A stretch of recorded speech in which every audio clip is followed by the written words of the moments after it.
আসসালামু আলাইকুম ভাই। আপনি আমার কাছে আসছেন, আপনার বাড়ি কোথায়? আমার বাড়ি হচ্ছে দুধ পাড়া। আমরা আইছি আনিয়ে বললো কোথায় তোমার জানা আমার কিডনি মারা হাত কিডনিতে পাথর হয়েছে আপনার?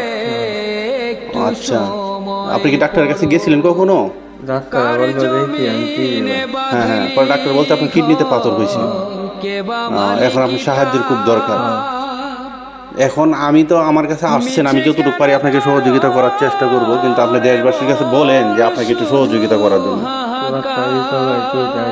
কিন্তু তো যাই হোক, এখন প্রিয় দেশবাসী, উনি কিন্তু কথা ঠিক মতন ক্লিয়ার বলতে পারে না, বলতেছে যেন সবার কাছে বলতেছি একটু সহযোগিতা করার জন্য।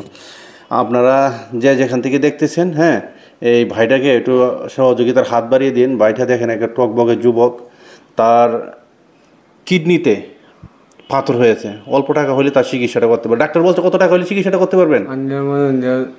আল্লাহ 1 লাখ টাকা হইলেই। দেখেন এখনকার যুগে 1 লাখ টাকা কিন্তু কোনো ব্যাপার না, এটা কোনো ম্যাটারই না। কিন্তু তার জন্য তো 1 লক্ষ টাকা মানে কোটি টাকার সমান। আচ্ছা, আপনার বাড়ির দুগিয়া কোথায়? দুধ পাড়া। দুগিয়া আতকাপাড়া। আপনার বাবার নাম কি? আমার বাবার নাম হইতে আইবালি। আয়ুব আলী। আচ্ছা, মায়ের নাম? মার নাম হইতে মিনা। মায়ের নাম মিনা। আপনারা কয় ভাই কয় বোন? আমরা হইছি 2 ভাই। হ্যাঁ, বোন নাই। বোন নেই। আপনি কি ছোট না বড়? আমি হইছি 2 নম্বর। আপনি 2 নাম্বার মানে ছোট। আপনার বড় ভাই কি করে? বড় ভাই বিয়া লইছে। বড় ভাই বিয়া নিছে না? আপনাকে দেখশন করে? করে অল্প, যাই পারে না। আপনার বাবা কি করে? আমার বাবা ডিউটি তোরা মারতে পারি কামও তোরা। আচ্ছা আচ্ছা। এখন সকাল থেকে আপনি এই যে রাস্তাটা দুইগা থেকে অনেকটা দূর আমার বাড়ি, অনেক দূর হাইটে হাইটে এই রাস্তাটা আসছেন। রাস্তার মাঝে কি কারোর কাছে সাহায্য চেয়েছিলেন? না ভাই, তো প্রথমে আমার এখানে সরাসরি চলে আইছেন। কে পাঠাইছে আমার কাছে? ভাই আমার তো হাত আইতা তা না। আমি যদি বাড়িতে না থাকতাম তাহলে আমার সাথে দেখা হইতো আপনার? তাহলে আপনি কষ্ট করে আবার চলে যাইতোই তো। তাহলে আপনি বইলে আসার দরকার ছিল না? ফোন নাম্বার নাই আমার, না? না ভাই, এনে বইলে দিছে কি আমার কাছে আসার জন্যে? আনে তো বললে দিতে না। এমনি সরাসরি চলে আইছেন। আহা, আমার ভিডিও দেখেন আপনি সবসময় না? আপনার মোবাইল ফোন নাই? নাই দে ভাই। মোবাইল ফোন নাই না?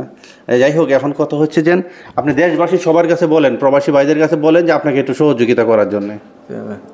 হ্যাঁ, মানে উনি কথা গুছিয়ে বলতে পারে না, ওইটাই যে সবাই এই কথা বললো যে সবাই একটু সহযোগিতা করলে ওনার চিকিৎসাটা চলবে। আপনার বাড়ির কোনো ফোন নাম্বার আছে ভাই? না ভাই, বাড়ির তো মোবাইল নাম্বার নাই ভাই। তাহলে আপনার সাথে যোগাযোগটা কীভাবে করবে তারা?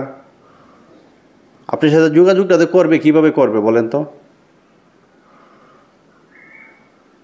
আরেকবার আমি বাড়ির তো নাম্বার লই আইব না, আরেকজনের নাম্বার। আচ্ছা আচ্ছা, আমি একটা কাজ করব, আপনার যে আমার ফোন নাম্বারটা আপনাকে দিয়ে দিব। আপনি গিয়ে আপনার বাড়িতে গিয়ে একটা ফোন, আপনার ঘরে যে মোবাইলটা আছে এটা একটা মিস কল দিবেন আমাকে, হ্যাঁ? আচ্ছা।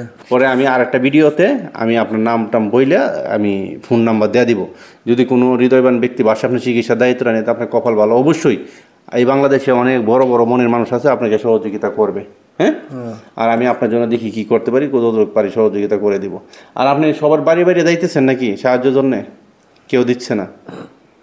ও, ঠিক আছে ভাই, হ্যাঁ, আল্লাহর উপরে ভরসা রাখেন, হ্যাঁ, দেখি।